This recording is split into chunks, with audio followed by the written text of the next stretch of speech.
বিশ্বনবী এর পরে ছিলেন সত্যবাদী নবী।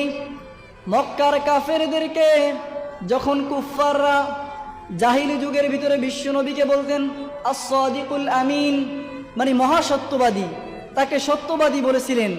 আর বিশ্বনবী ছিলেন এতটাই সত্যবাদী যে তার জিন্দেগির ভিতরে একটা মিথ্যা খুঁজে পাওয়া যাবে না।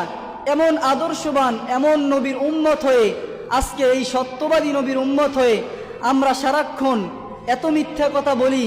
আমাদের মিথ্যা কথা এমন অবস্থা হয়ে যায়, আমরা যে কত সারাটা দিন শুধু মিথ্যার উপরে চর্চা করতে থাকি।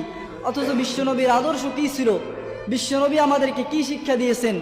সত্যবাদী নবীর উম্মত হয়ে আজকে আমরা তার শাফায়েতের আশায় বসে আছি, কিন্তু আমাদের সারাক্ষণ শুধু আমরা মিথ্যা কথা বলতে থাকি।